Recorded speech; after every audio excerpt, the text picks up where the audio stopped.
What's up, fiends? Welcome to Tubi Terrors, where we explore the terrifying side of Tubi.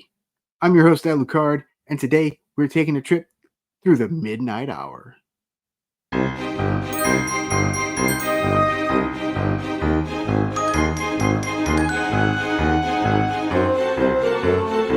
Movies for the Midnight Hour is a compilation of 10 short films written, produced, and directed by filmmaker Jim Haggerty and his Yellow Ape Productions company. Notice I did not say anthology. That's right, we get 10 shorts from beginning to end, credits and all. So let's dive in. The first short is called Cold Dead Hand from 2013. It stars Natalie Brooks as Penny, a woman that sublets an apartment only to discover a possessed hand in the dwelling. I guess I'd call this one body part horror. I really like this one.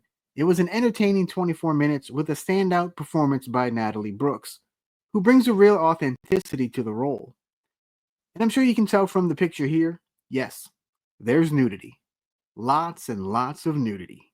In fact, 9 of the 10 shorts featured in this collection have nudity in them. Our next short is entitled Haunting Day, also from 2013. So I can't really tell you who's in this one because everyone uses an Italian pseudonym. But I do know that Genevieve Rossi plays one of the victims. This one starts off with a text scroll that says we are about to witness a lost movie whose origins, date, and personnel are unknown.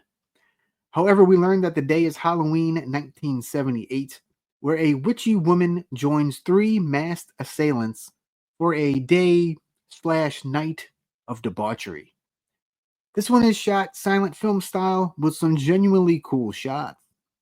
The film ends with an elongated witch dance, which almost puts you in a trance.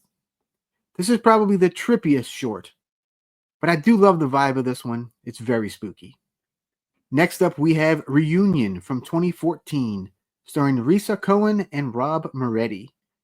We meet Allison, who runs into the high school stud from many years ago. They hit it off and get intimate. But one of them isn't quite right in the head.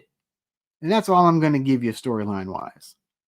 Now, I will say this was my favorite of all the shorts in this collection. The acting is fantastic, especially Risa Cohen as Allison, and the ending is a doozy. If you only watch one of these shorts, this is the one I'd pick for you to watch. So far, we have 3 shorts that are all bangers. Let's see where we go from here. Short number 4 is called The Announcer from 2014. It stars Chrissy LeBoy and the director himself, Jim Haggerty. I forgot to mention Jim is also in most of the shorts as well. The Announcer is about a woman being tormented by a commercial voiceover announcer, forcing her to use all the products he hawks. It has a biting commentary on consumerism, but they do it in a funny way. This one is goofy, yet entertaining. Not quite the quality of the first 3, but pretty humorous nonetheless. Our 5th short is called House Witch from 2015, and it stars Tara Noodleman. A neglected housewife is left all alone in the new house she thinks is haunted. However, she begins to change into a witch. The transformation is just a bunch of edits, but it works. And just when House Witch was getting good, we get a to be continued. Luckily, we won't have to wait too long. Next up, we have The Nutcracker from 2016, starring Josephine Ann Laurent and Jim Haggerty. This one is about a woman who's house sitting being stalked by a leftover 4-foot nutcracker decoration that has come to life. So yeah, this is the killer doll genre, kinda. Jim tried to make this one look hyper real with the colors. It didn't quite work for me, but I'm happy he's trying different things. There's nothing super exceptional here, but it's fairly solid.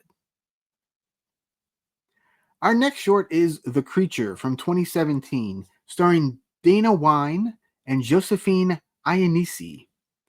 A woman's life is turned upside down when her trampy daughter steals her boyfriend. Oh, and they are being infiltrated by, you guessed it, a creature, played by director Jim Haggerty. This one tries to emulate the 60s monsters movies, but with a modern edge. I thought this one was kind of silly, but not in the funny way. This one's probably my least favorite of all the shorts. The eighth short is a sequel, House Witch 2 from 2021, starring the returning Tara Noodleman. The house witch returns to seek revenge on the sleazy real estate mogul who sold her the haunted house. This one is okay, it's nothing mind blowing, but it does kind of wrap up the story from the first one. In fact, there's an edit of the two House Witch movies together on the Blu ray, and I kind of like it better together as one film. Short number 9 is Frank from 2021, starring Ray Taliercio and Jen Elise Feldy. This one's about a woman named Lara who loses her job and accepts a date from a creepy old widowed doctor named Francis Nathaniel Stein. What could possibly go wrong?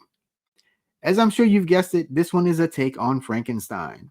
It's shot in black and white and is a little bit slower than the other stories, but I really like Jen's performance as Lara. And fun fact, this is the only short without nudity. Our final short is called The Horny Ape from 2021. It stars Fifi LaRue, Dudley McGee, and Emile Van Horny as the ape. I'm sure all those names are totally legit.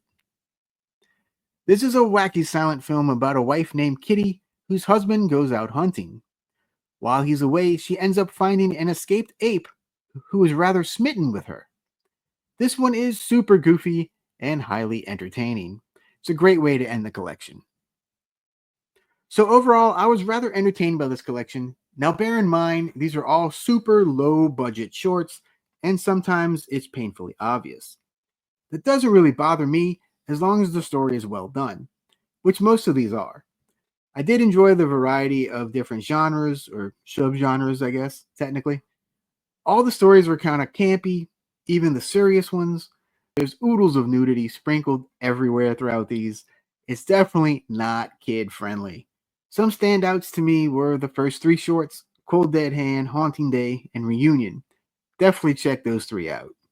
And to me, the 2 standout performances, like I kind of said earlier, were Natalie Brooks in Cold Dead Hand and Arisa Cohen in Reunion.